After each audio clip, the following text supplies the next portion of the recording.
Hello everyone, good morning to all of you. I hope you all people are good. I am Rajiv Ranjan. हम जैसा कि पढ़ रहे थे नेशनलिज्म इन इंडिया के बारे में, हमने प्रीवियस वीडियो लेक्चर में हमने डिस्कस किया था पिजेंट्स ने कैसे पार्टिसिपेट किया और ट्राइबल्स ने कैसे पार्टिसिपेट किया. ठीक है, वहीं पर एक सेक्शन है, कौन सा? तो स्वराज इन प्लांटेशन. ये आपका न्यू टॉपिक है, मतलब उसी टॉपिक में जैसे टाउन्स के लोगों ने पार्टिसिपेट किया, इसके बारे में डिस्कस कर चुके हैं. पिजेंट्स कैसे पार्टिसिपेट किए, इनके बारे में हम लोगों ने क्या किया है, डिस्कस कर चुका है. ट्राइबल्स के बारे में पढ़ चुके हैं. इस वीडियो लेक्चर में हम क्या पढ़ने वाले हैं, तो स्वराज इन प्लांटेशन, मतलब स्वराज इन प्लांटेशन वर्कर्स जो थे वो कैसे स्वराज के लिए पार्टिसिपेट किए थे.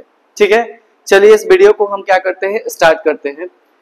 For the plantation worker in Assam. देखिए, हर जगह का अवध का एग्जाम्पल हम पिजेंट्स में पढ़े थे, गुडेन हिल्स का एग्जाम्पल हम लोगों ने पढ़ा था किसमें, ट्राइबल्स में पढ़े थे. ठीक है, उसी तरह से एक एग्जाम्पल्स दिया हुआ गया है कहाँ का, असम का. वहाँ के जो प्लांटेशन वर्कर, जैसे असम में क्या होता था, टी की खेती होती थी, चाय पत्ती की, टी प्लांटेशन वर्कर्स की काम होती थी. तो असम में कुछ लोगों को रखा गया था, किस लिए, टी प्लांटेशन के लिए. ठीक है, वो लोग भी क्या थे, ब्रिटिश से परेशान थे. जैसे पिजेंट्स परेशान, ट्राइबल्स परेशान, टाउन के लोग परेशान, उसी तरह से प्लांटेशन वर्कर्स भी क्या थे, परेशान थे. इनकी परेशानी क्या थी, अलग तरह की थी. मैंने आपको पिछले वीडियो में बताया था कि सबका परेशानी अलग अलग था, सब परेशान अलग अलग तरीके से थे, लेकिन सबका दुश्मन एक ही था, कौन, ब्रिटिश. ठीक है, चलिए इसको समझते हैं कि असम के लोग जो टी प्लांटेशन के लिए ले गए थे वो कैसे परेशान थे. Freedom were the right to move freely. अब उनको क्या किया जाता था कि फ्रीडम नहीं दिया जा रहा था मूव फ्रीली के लिए. मतलब वो अपने जो मूव फ्रीली का मतलब क्या हुआ कि उनको फ्री नहीं थे कि वो कहीं भी मूव करके जा सकते हैं. In and out of the confined space. Confined space क्या होता है, जैसे मान लीजिए कि ये एक एरिया है, ठीक है, और इस एरिया में क्या, मान लीजिए कि यहाँ पे कोई एक गेट है, ठीक, ऐसे मान सकते हैं. अब उन वर्कर्स को क्या किया गया, ला करके यहाँ पे क्या कर दिया गया, छोड़ दिया गया. अब ये जो स्पेस है, इसी स्पेस में आपको क्या करना है, खेती करना है, वहीं रहना है, आपको बाहर नहीं जाना है. वही लिखा हुआ है confined space in which they were enclosed, मतलब ये क्लोज्ड एरिया है. And it meant return a link with the village from which they had come. मतलब उनको गांव भी नहीं जाने दिया जाता था. बात समझ में आ गई. तो अब मान लीजिए कि किसी को अगर एक रूम में हम क्या करें, बंद कर दे और सब कुछ दे, लेकिन तब पर भी क्या होगा, वो उसका फ्रीडम हम क्या कर रहे हैं, छीन रहे हैं. तो उसी तरह से क्या होता है कि फ्रॉम द प्लांटेशन वर्कर्स जो थे वो असम के लोग, उनको क्या किया गया, फ्रीडम जो नहीं मिला, क्या, बाहर जाने के लिए, in and out move freely, कहीं भी वो आना नहीं जा सकते हैं. उनको क्या रहना है, वो कन्फाइंड जो स्पेस है, मतलब ये एक स्पेस है, इसी स्पेस में ला करके डाल दिया, आप खेती कीजिए, खाइए पीजिए, आप वहीं पे रहिए. ठीक है. It means returning link with the village from which they had come. मतलब उनको गांव से लाया गया, लेकिन उनको गांव फिर जाने नहीं दिया गया. तो इस वजह से जो थे असम के प्लांटेशन वर्कर्स जो थे वो क्या थे, परेशान थे. ठीक है, आई होप कि आपको ये बात समझ में आई कि प्लांटेशन वर्कर्स किस तरह से परेशान थे. ठीक है, फिर उसके बाद क्या होता है, एक एक्ट को पास कर दिया गया था, कौन, ब्रिटिश गवर्नमेंट ने पास की थी. जैसे ब्रिटिश में क्या बना, रूल्स रेगुलेशन बना, और उस एक्ट को, तो वो एक्ट क्या था, इनलैंड इमाइग्रेट एक्ट ऑफ 1859. एक इमाइग्रेशन एक्ट को पास किया गया था, कब, 1859 में. चलिए समझते हैं कि ये जो इमाइग्रेशन एक्ट था ये क्या था. ठीक है, plantation workers were not permit to leave the tea garden without permission. ठीक है, प्लांटेशन जो वर्कर्स हैं वो टी गार्डन से क्या करेंगे, बिना परमिशन का बाहर नहीं जाएंगे. ठीक है, and in fact they were rarely give such permission. अगर कभी उनको जाना होगा या फिर आपको जाना है या फिर वो जाने देते थे तो आपको बहुत कम परमिशन मिलता था. बाय चांस कभी परमिशन मिला तो मिला, नहीं तो आपको उस जो कन्फाइंड स्पेस है उसी में. अब सवाल ये है कि वर्कर्स को लाएं, और वो क्या सोचिए कि ये रूल्स ही है क्या, एक रूल ही बन गया है कि आपको उसमें रहना है, उससे बाहर नहीं जाना है. आई होप कि समझ रहे होंगे कि ये जो इनलैंड इमाइग्रेशन एक्ट जो था वो क्या था, इसमें यही था कि वर्कर्स को बाहर जाने के लिए परमिशन नहीं थी, without any permission you can not go, मतलब परमिशन भी मिलेगा तो वो कैसे मिलेगा, तो वो रेयरली मिल रहा था, ठीक है, ऐसा समझिए कि कभी उनको परमिशन मिला ही नहीं, ठीक। ये समझ में आया कि इनलैंड इमाइग्रेशन एक्ट क्या है 1859 का, ठीक है। अब सवाल ये है कि जब ये एक्ट पास हो गया, इस तरह से लोग क्या थे, परेशान थे, वर्कर्स क्या थे, परेशान थे। अब इसी बीच में देश में क्या चल रहा था, नॉन कॉपरेशन मूवमेंट चल रहा था, ठीक है। अब वर्कर्स ने भी क्या किया, बढ़ चढ़ के इस नॉन कॉपरेशन मूवमेंट में पार्टिसिपेट करते हैं।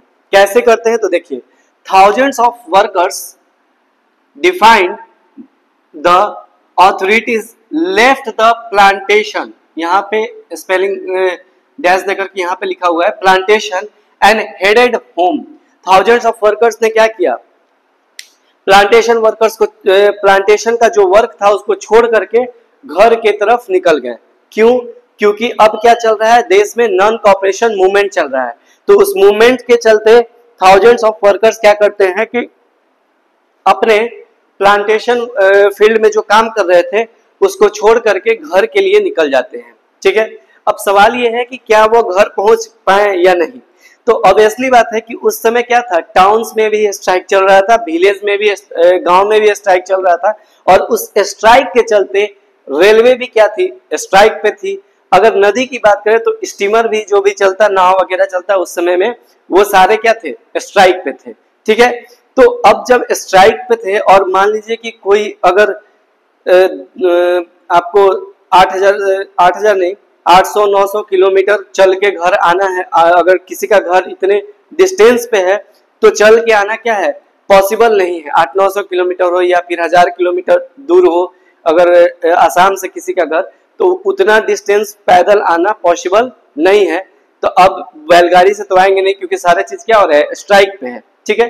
तो वही होता है कि उन लोगों को क्या लगता है कि जो जब वो लोग क्या करते हैं कि घर के लिए निकलते हैं, तो वो लोग निकलने का थॉट्स क्या था कि अब ब्रिटिश की कोई बात नहीं मानेंगे, और उन लोगों को ये लगा कि गांधी राज वाज कमिंग, मतलब गांधी राज क्या आ रहा है, and everyone would be given land in their own village, मतलब उनको घर में क्या मिल रहा है, गांव में जो ब्रिटिश सरकार ने या तालुकदार ने क्या किया था, जमीन छीन लिया था, उन सबको क्या किया जा रहा है, रिडिस्ट्रीब्यूट किया जा रहा है जमीन।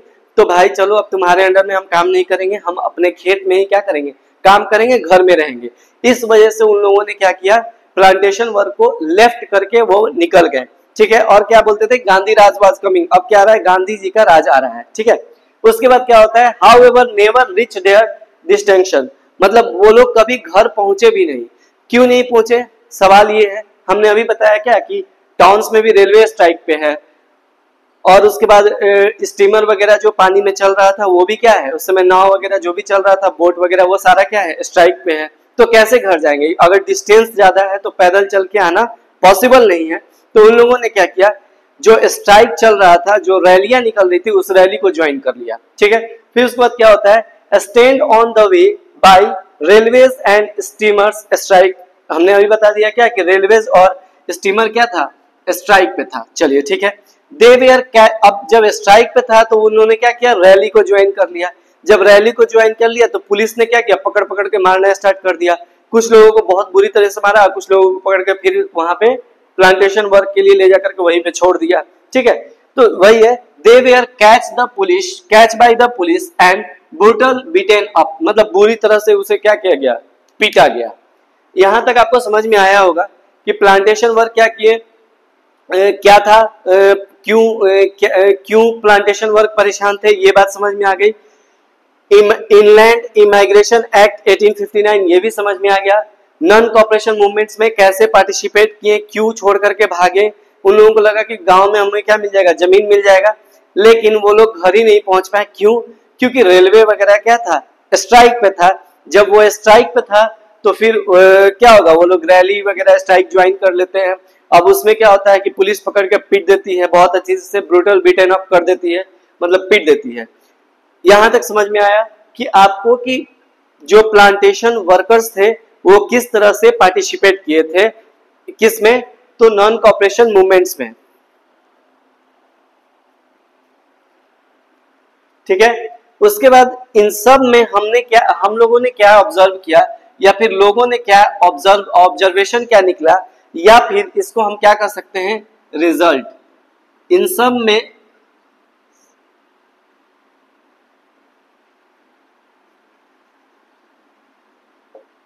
सब में हमें रिजल्ट क्या निकला, तो रिजल्ट यही निकलता है कि imagine in to be a time when all suffer and all troubles would be over, ठीक है, when the tribals cheated Gandhi's name and raises slogan demanding। अब जैसे इन सब में एक ही चीज निकल के आया कि सब लोगों ने क्या किया कि स्वतंत्र भारत का नारा देना स्टार्ट कर दिया, एक स्लोगन दे दिया, कौन सा, स्वतंत्र भारत। अब ऐसे समझिए ना कि अभी भी अगर हम नाम लेते हैं क्या, स्वतंत्र भारत, तो अंदर से क्या होता है कि हमें एक देश के प्रति बहुत ज्यादा लगाव फील होता है। अगर कोई कहता है ना जय हिंद या फिर जय भारत, तो उससे क्या होता है, हमारे देश के प्रति लगाव फील होता है। तो पीजेंट्स ने, ट्राइबल्स ने, टाउन्स के लोगों ने, प्लांटेशन वर्कर ने, सबने मिलकर के एक ही स्लोगन दिया, क्या, स्वतंत्र भारत। ठीक है, आई होप कि यहाँ तक समझ में आएगा। अब स्वतंत्र भारत बोलने से क्या हो रहा है कि इमोशनली सब क्या हो रहे हैं, कनेक्टेड हो रहे हैं। ठीक है, पहले स्वराज की बात की गई, पूर्ण स्वराज की बात की जाएगी। ठीक है, तो उसमें अब क्या बात किया गया, स्वतंत्र भारत। तो स्वतंत्र भारत कहने से क्या हुआ, सब लोगों ने इमोशनली क्या हो गए, कनेक्टेड हो गए। ये हमने क्या किया, उसमें ऑब्जर्वेशन निकला या फिर रिजल्ट निकला। ठीक है, क्या ये नॉन कॉपरेशन मूवमेंट्स हमेशा चला, तो सवाल ये है कि तो फिर बाद में क्या होता है ना कि गांधी जी ने इसे नॉन कॉपरेशन मूवमेंट्स को रोक देते हैं। क्यों रोकते हैं, एक बॉक्स में आपको फिगर दिया होगा, उसके नीचे में एक छोटा सा लाइन दिया होगा, मतलब 2-3 लाइन लिखा हुआ है। तो पहला क्या इंसिडेंट था, चौरी चौरा जो था, चौरी चौरा जो मूवमेंट्स था, इसके बाद क्या किया गया है, ये इंसिडेंट्स के बाद क्या किया गया, नॉन कॉपरेशन मूवमेंट्स को कॉल ऑफ कर दिया गया। अब ये कब हुआ था, तो फरवरी 22 में। देखिए, नॉन कॉपरेशन मूवमेंट स्टार्ट कब हुआ था, तो जनवरी में स्टार्ट हुआ था 1921 में। ठीक है, और कॉल ऑफ कब हुआ, तो फरवरी 1922 में। ठीक है, 1921 में स्टार्ट हुआ, 1922 में क्या होता है, खत्म होता है।